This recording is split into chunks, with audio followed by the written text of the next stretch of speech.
Okay students, last video में हम लोगों ने बात की थी मेगा स्पोरोजेनेसिस।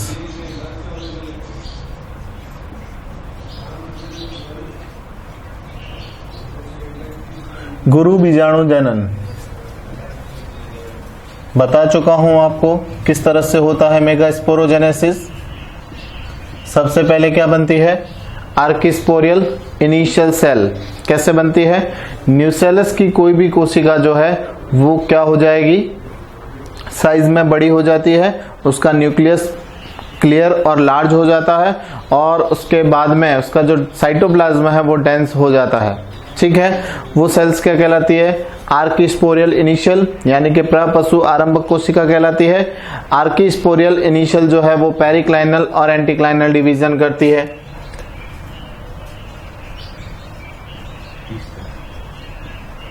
आर्किस्पोरियल इनिशियल ये पेरिक्लाइनल डिवीजन करेगी। पेरिक्लाइनल डिवीजन से क्या बनाती है? प्राइमरी पैराइटल सेल, जो कि क्या बनाएगी? वॉल्स फॉर्मेशन का काम करती है। और सेकंड बनती है आपके primary sporogenous sales.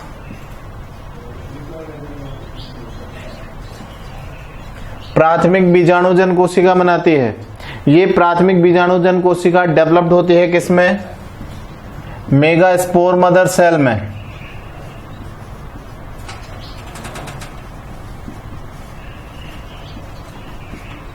Mega spore mother cell ये क्या करती है? मियोसिस डिवीजन करेगी, अर्धसूत्री विभाजन करती है और अर्धसूत्री विभाजन से क्या बनाती है? 4 मेगा स्पोर बनाती है।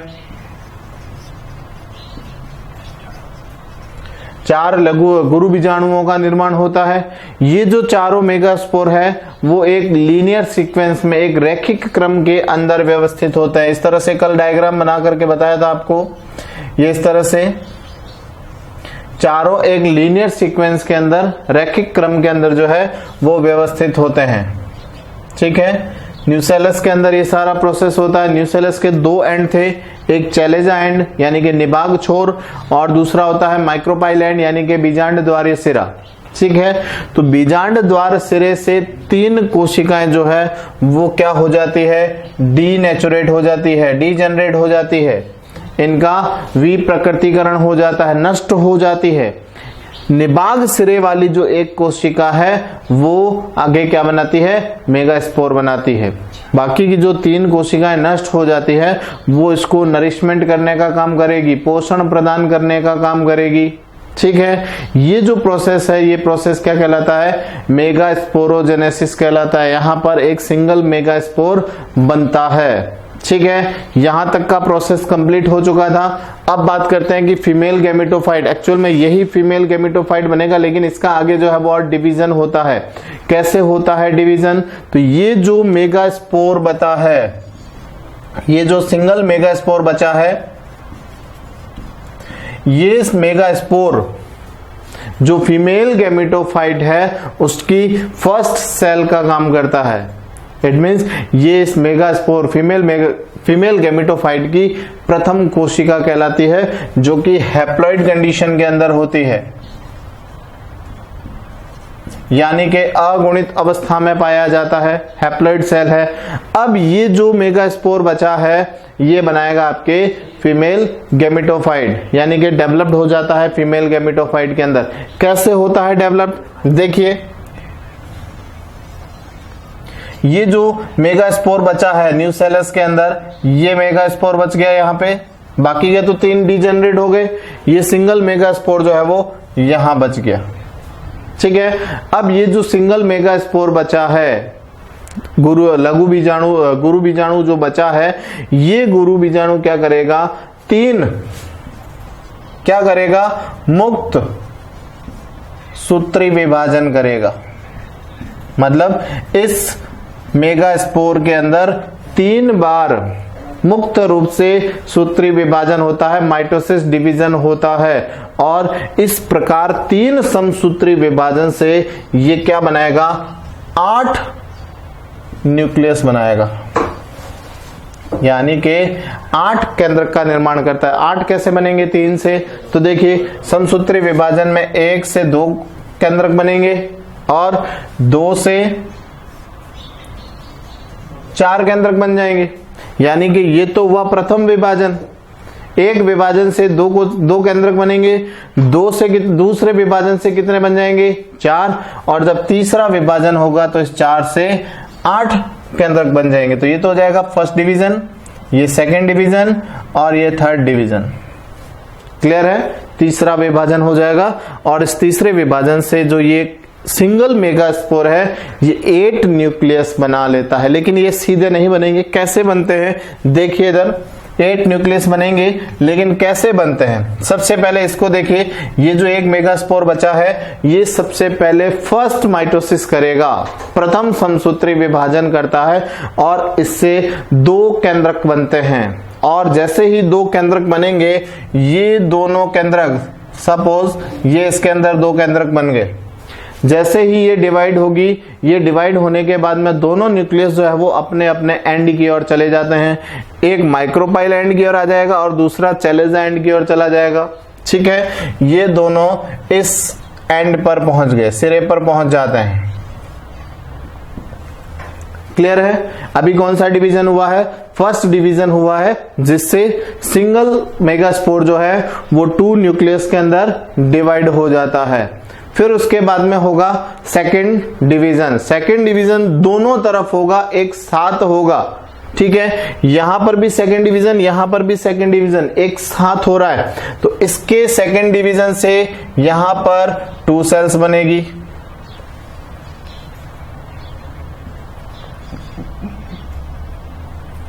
यहां पर भी 2 सेल्स बन जाएगी। क्लियर हुआ? जो सेकंड डिवीजन है वो दोनों एंड पर एक साथ होगा और इससे 2 और 2 4 कोशिकाएं बन जाती है। दोनों एंड की ओर जो है वो 2-2 कोशिकाएं बन जाती है।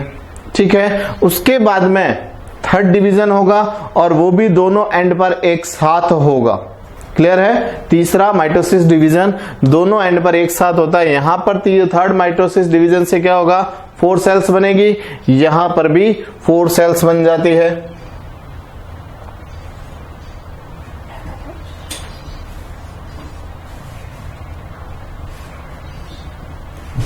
ये 4 कोशिकाएं इस सिरे पर बन जाती है और 4 इस सिरे पर बन जाती है।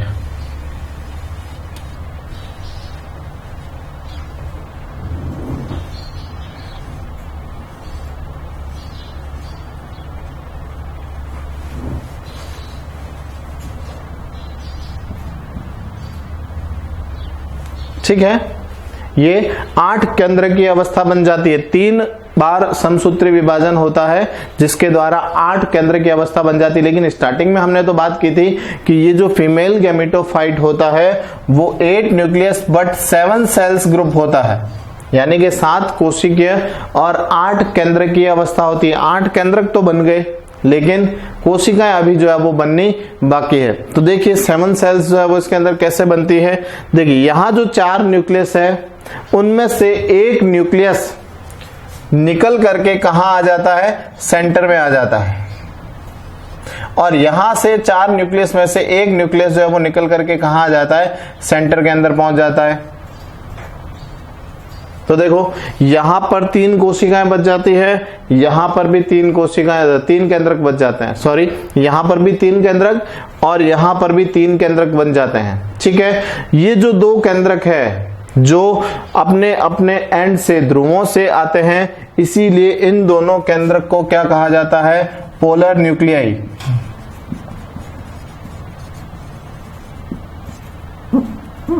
पोलर न्यूक्लियाई या ध्रुवीय केंद्रक कहा जाता है।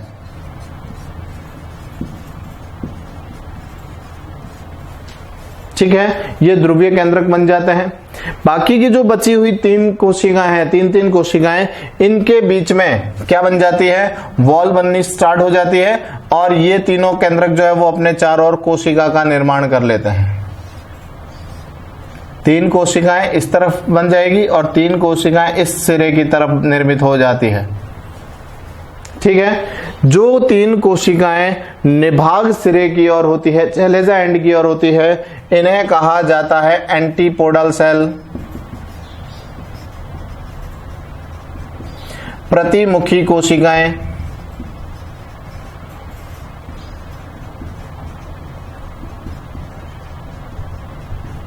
इन्हें प्रतिमुखी कोशिकाएं कहा जाता है। ठीक है, और यहां जो 3 कोशिकाएं बचती है, इन 3 कोशिकाओं को कहा जाता है एग एपरेटस।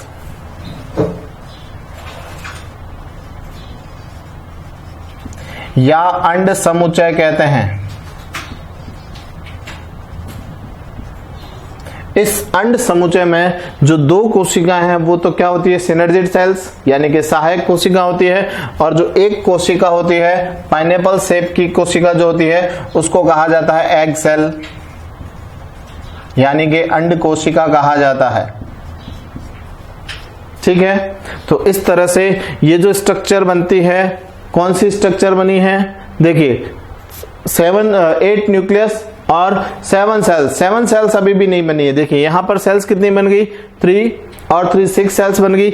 यहां जो 2 न्यूक्लियस बने हैं, ये दोनों न्यूक्लियस फर्टिलाइजेशन से ठीक पहले, जैसे ही फर्टिलाइजेशन होगा उससे ठीक पहले ये दोनों न्यूक्लियस एक साथ आ जाते हैं और इन दोनों के बाहर एक और सेल बन जाती है, या कह सकते हैं कि मेम्ब्रेन बन जाती है, जिससे ये जो सेल है वो कौन सी कंडीशन में आ जाती है, डिप्लॉयड कंडीशन के अंदर आ जाती है। बाकी सारी जो सेल्स होगी वो हैप्लॉयड कंडीशन के अंदर होती है। केवल जो ये न्यूक्लियस बनता है, यानी कि दोनों न्यूक्लियस के एडिशन से जो एक सिंगल न्यूक्लियस बनता है वो कहलाता है आपके सेकेंडरी न्यूक्लियस, द्वितीयक केंद्रक कहते हैं जिसे। और ये सेकेंडरी न्यूक्लियस जो है वो क्या बनाता है, बाद में एम्ब्रियो सेक बनाता है।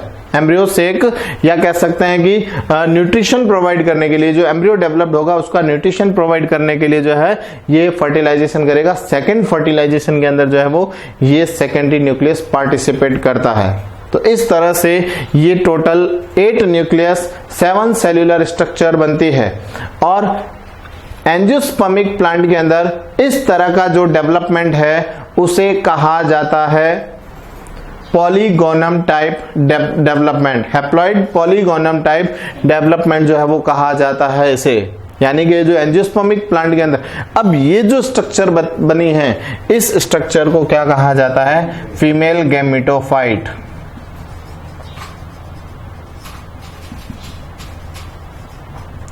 ये फीमेल गैमेटोफाइट बनाता है, मादा युग्मकोद्भिद का निर्माण करता है, और जैसे ही पॉलन ट्यूब माइक्रोपाइल एंड से यहां एंटर करेगी तो पॉलन ट्यूब के अंदर प्रेजेंट मेल गैमेट्स जो है वो इन फीमेल गैमेट्स, एक तो एग सेल और एक सेकेंडरी न्यूक्लियस, इनके साथ में जो है वो फर्टिलाइज होंगे और इससे जो है वो नेक्स्ट जनरेशन जो है वो स्टार्ट होती है। यहां तक की जो सारी स्टेज है वो क्या होती है, वो हैप्लॉइड कंडीशन के अंदर होती है, जिसे हम कहते हैं गैमेटोफाइट स्टेज।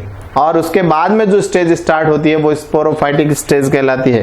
तो एंजियोस्पर्मिक प्लांट के अंदर जो है एक कह सकते हैं कि लाइफ साइकिल अल्टरनेशन जो है वो प्रेजेंट होता है, यानी कि इसकी जो लाइफ साइकिल है वो 2 जनरेशंस के बीच में जो है वो चलती है, और दोनों जनरेशन जो है वो आपस में क्या होती है, एक्सचेंज होती है। पहले गैमेटोफाइट स्टेज चलती है जो कि शॉर्ट पीरियड की होती है, और उसके बाद में चलती है आपके स्पोरोफाइटिक स्टेज जो कि लॉन्ग टाइम की जो है वो स्टेज होती है। तो एंजियोस्पर्मिक प्लांट के अंदर मेल एंड फीमेल गैमेटोफाइट की जो स्ट्रक्चर है वो हमने इस वीडियो के अंदर जो है वो डिस्कस करी है। इसी वीडियो के साथ में हमारा सेकंड चैप्टर जो है वो क्या हो जाता है, कंप्लीट हो जाता है। और इस चैप्टर के क्वेश्चन आंसर जो है वो आप अपनी नोटबुक के अंदर कंप्लीट करें। कोई डाउट हो तो मुझे जो है वो ग्रुप के अंदर आप इसके बारे में बता सकते हैं, ठीक है। और इसका होमवर्क कंप्लीट करके मुझे इसकी जो है वो फोटो क्लिक करके ग्रुप में मुझे सेंड करेंगे।